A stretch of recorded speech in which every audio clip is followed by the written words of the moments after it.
Obviously, one heck of a college basketball game. Two really good teams, two really high-level programs that have been, in this position a lot. Obviously, I have great respect for Tom and his program, and we've met a lot over the years. I think we have the record of how many times we've met in this tournament. But the competitiveness and the guts that we needed to show at times. We had to battle some foul trouble. Obviously, big plays across the board. Obviously, these three to my right were huge in terms of both ends of the floor, and obviously Gilmore's block there in the second to last possession was important. But just it takes a team, and we've got a really good one. And in order to compete at this level at this time of the month, you've got to be, or this time of the year, you've got to be connected, and you got to play your rear end off. And I thought both teams did, and we were just able to make some plays down the stretch and get to the free throw line and get a couple rebounds and move on to tomorrow. So, questions for those guys? Yep. Questions for the student athlete right here. Raise your hand and please provide your name and your affiliation. Mark Stewart, Milwaukee Journal-Sentinel. John, I guess I was curious about the final defensive possession. Just take us through there, because it looked like Michigan State was looking for a call, but take us through the play and what you saw happen there. Was that for John? Oh, sorry, John Tanjay. Sanjay, okay, thank you. Yeah, I seen them just bringing the ball up, obviously trying to get a three-point shot up, and I tried to just make a play on the ball. We would give up a foul in that scenario, but he wasn't active shooting, so I'm just glad that I was able to get that deflection at the end. Back here. Julian Darnell, Big Ten Network, and the journey for John and Carter specifically. Right over here, fellas. I see.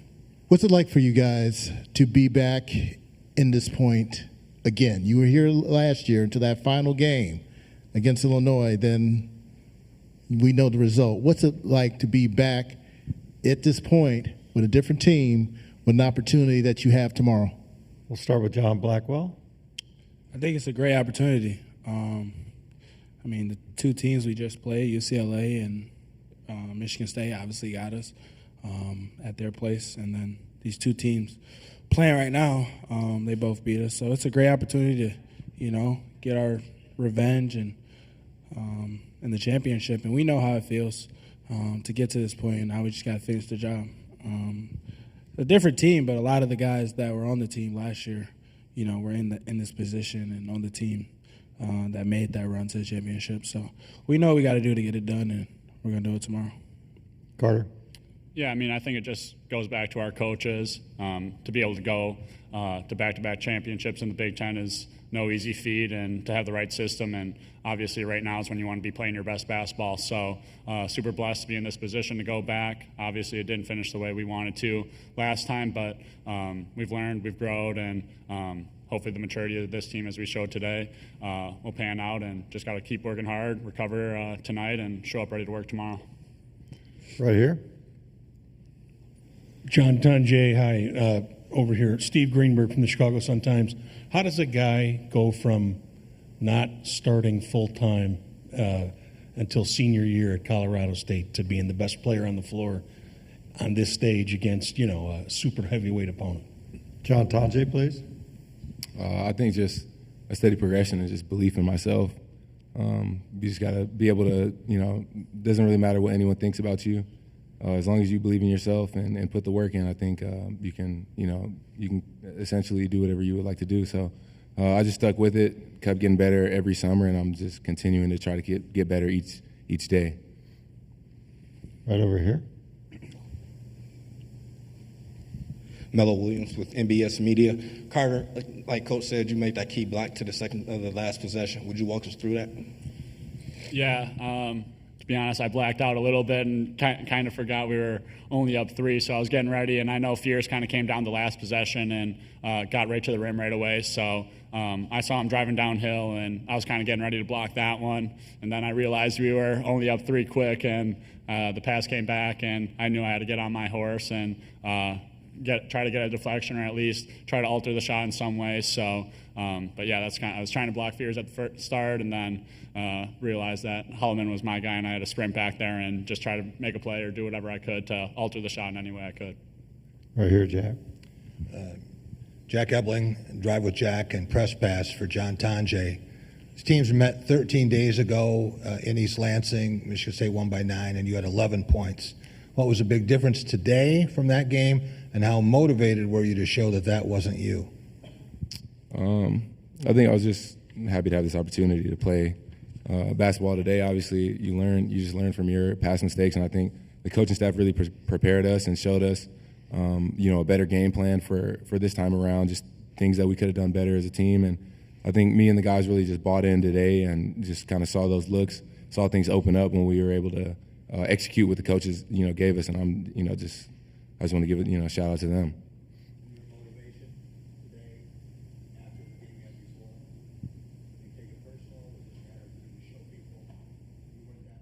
Motivation. Question about motivation? Yeah, it was a blessing to be out there today. I was just, I don't have too much animosity towards anybody, or I just go game by game. Right here. Nick Osen, 247 Sports. Carter, we've talked with these two and really a lot of the team this week about just how many different options there are to step up. Can you just speak to some of the unselfishness within this group, and when there are so many options, just how tough this group is really hard to defend at its ceiling?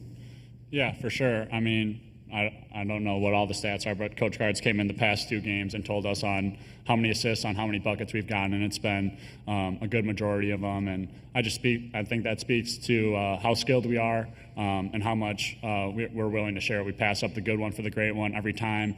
We believe in each other, and then it's just making the right play. Our coaches do a phenomenal job of putting us in positions to be successful, and then it's going out there and executing, not giving in, not being tired, and knowing the defense wants us, force us into some tough mid-range shots, not settling for that, and just believing in each other, making the right play. And when everyone's skilled and great players on this team, we got so many options and believe in each other that it'll all work out and just make the open shots.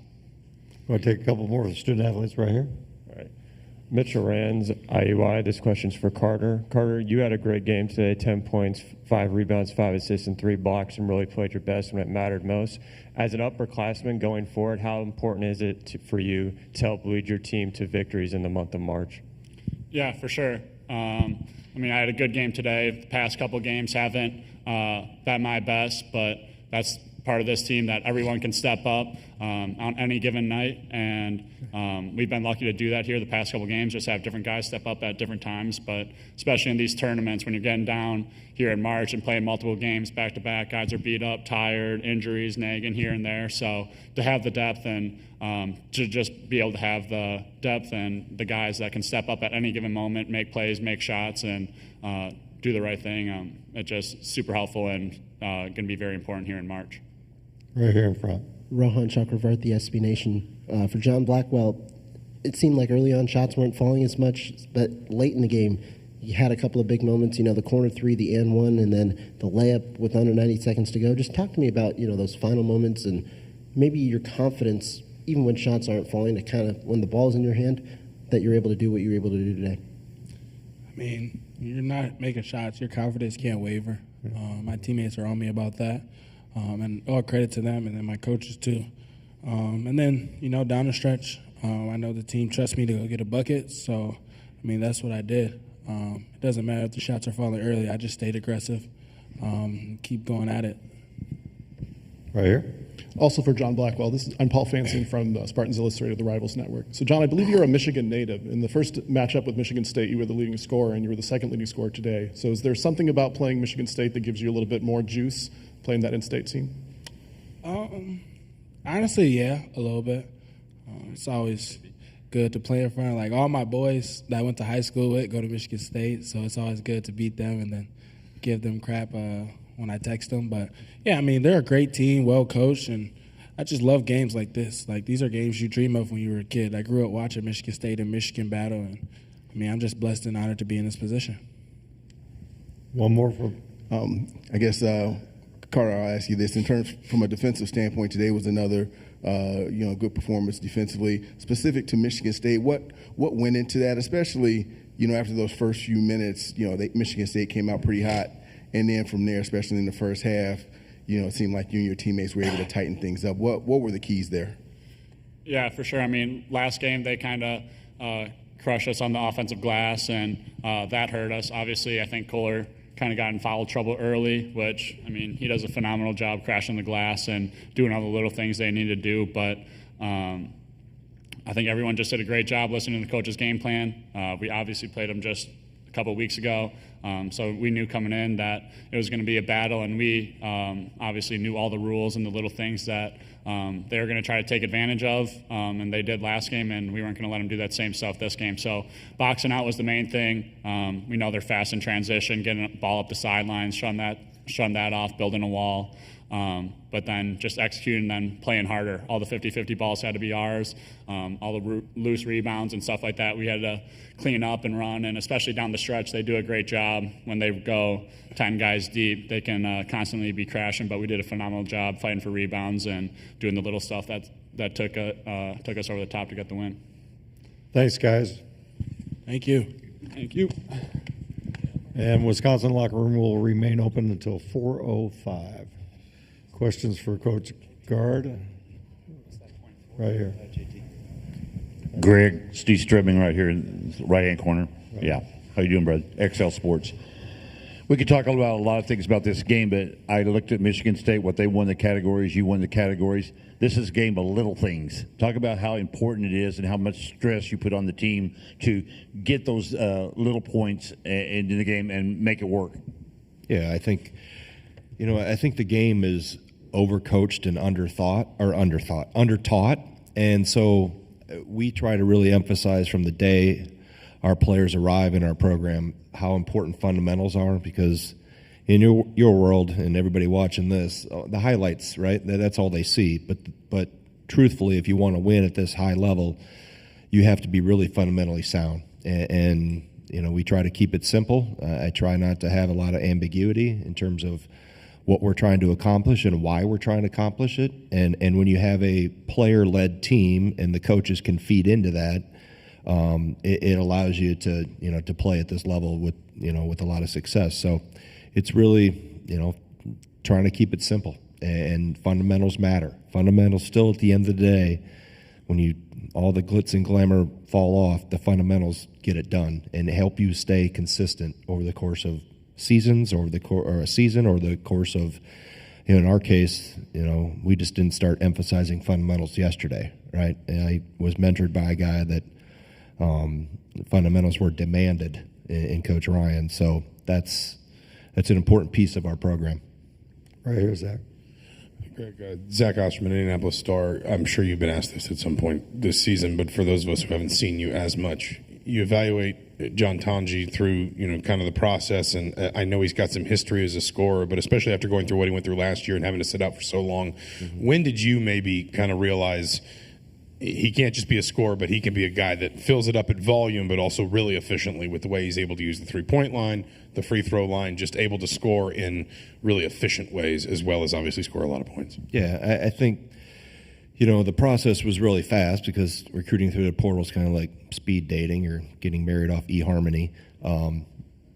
You evaluate some little things, and then really I knew he had a chance to be a good player in June when we had him on campus and we're working him out with everybody else as the summer started. But quite frankly, once we got into the season and playing games, and you saw, I think for him, he mentioned it a little bit with one of the questions about motivation. He's such a selfless person, such a selfless player.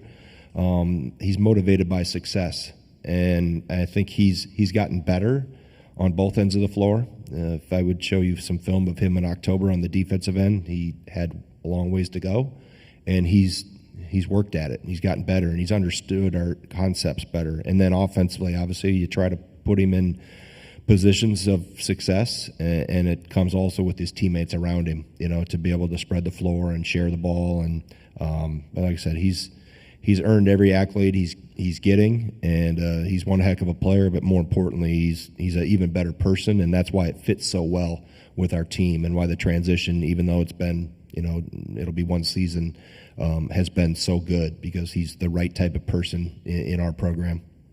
Right here from LC Norton, BT Powerhouse. Michigan State controlled much of that first half, never quite got it into the double digits, but the lead did get up to 9.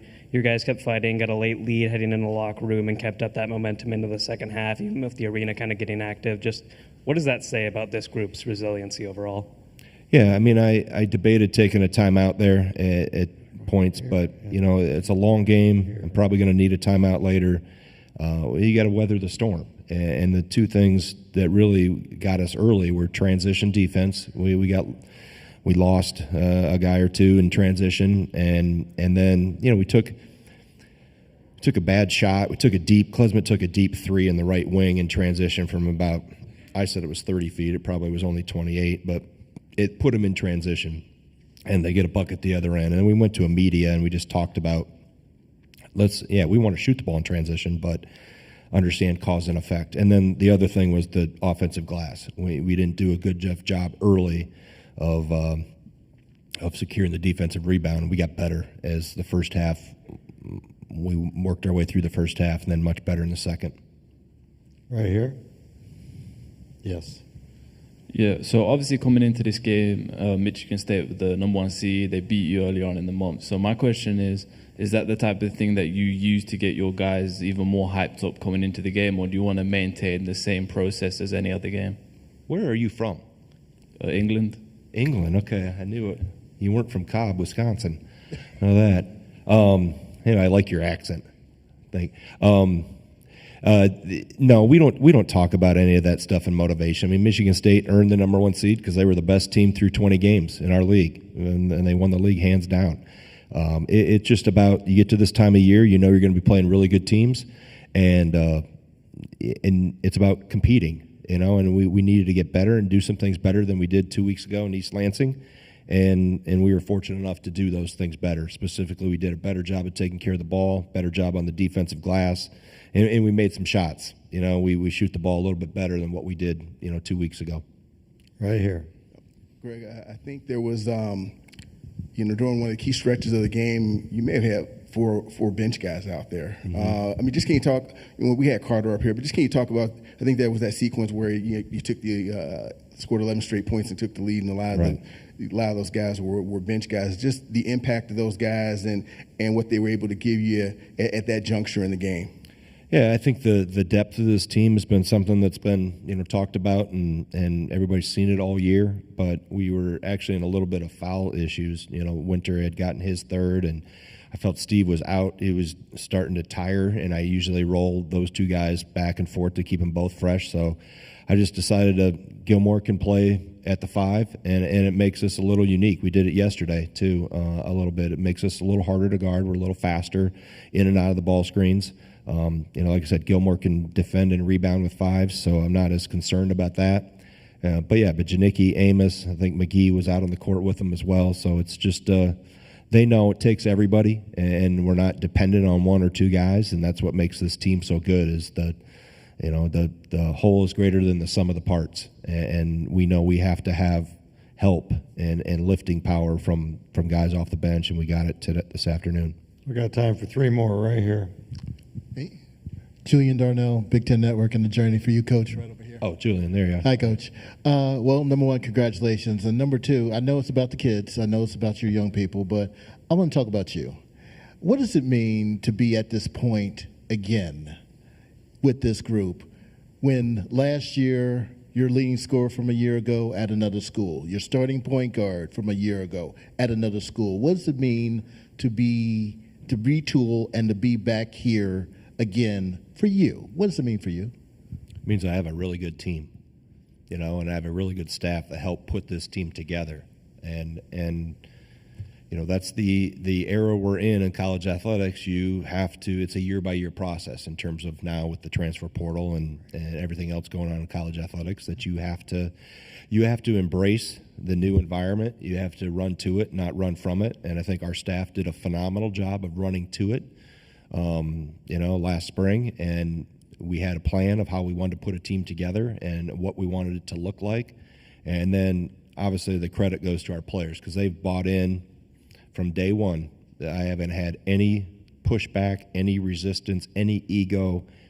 They've been an absolute joy to coach because they're so selfless and they want to play for what's on the front of the jersey. And even in the transfer era that we're in, there are still people that want to be a part of success and want to play for something bigger than themselves, more than themselves. And this group has done it to as good as any group I've been around in a long time in terms of just their commitment to each other and their joy and selflessness that they play with. So, you know, my name goes up here as this, but there are so many people that have their hands on this to help make this all successful.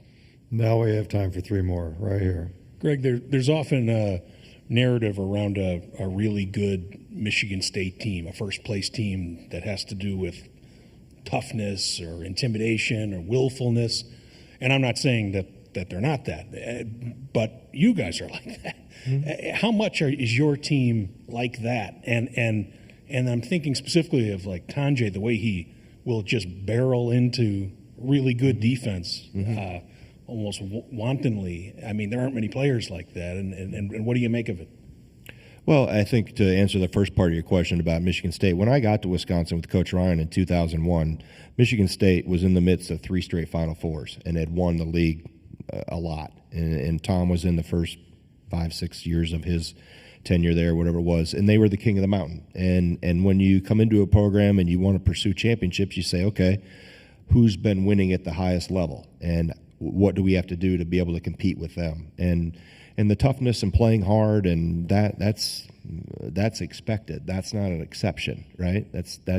No matter who we have on our roster, we expect them to play hard. I want to use the word culture. It's the expectation. I mean, that's, as a coach, if you ever want one thing said about your teams, is that they play hard, because playing hard will cover up for maybe other miscues that you have or hiccups you have here and there. And I think going back to the previous question about Tanjay, he's bought in.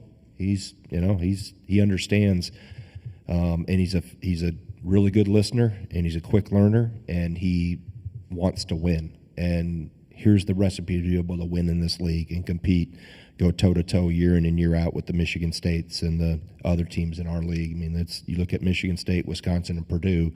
Those three have been as consistent as any at the upper echelon of this league over the last 25 years. And they all, if you took the names away on what the logo is, you look at the recipe, it's very similar for all three programs. And like I said, I'm just fortunate to be in this position, was mentored by one of the best. I think Izzo is one of the best. And you understand, you learn really quick before we ever got to Wisconsin what it was going to take to win. And the first question was about fundamentals, and that's a big piece of it. So you have toughness, you have to be fundamentally sound, and you have to have guys that want to compete and want to win. And I've got a locker room full of them. Out of respect for Michigan State, we only have time for one more. Yeah. So right here. Nick, go ahead. Right here. Yell it out, Nick. No, he's got to use a mic? Yeah. All right. Yeah. Okay. Nick Osen, 247 Sports. Greg, we've talked a lot about Carter's journey and kind of his development throughout this year. It wasn't just some of the highlight blocks today. 10 points, I think 5 boards, 5 assists. Just how impactful was he, and how is he kind of emblematic of how you really can be developed if you put the time in this program and eventually make that impact? Yeah, I mean, he's committed to this program. I mean, he bleeds Badger red. Obviously, his family lineage is deeply connected to our coaching staff, but he loves the university. He loves our program. And when you have somebody like that gives their heart and soul to and commits that to your program, you doesn't always work out where good things happen. But for him, I'm really happy because he's come the long, hard way as a player. That a lot of players these days aren't that patient and willing to work, and he's done it, and he's being rewarded for it.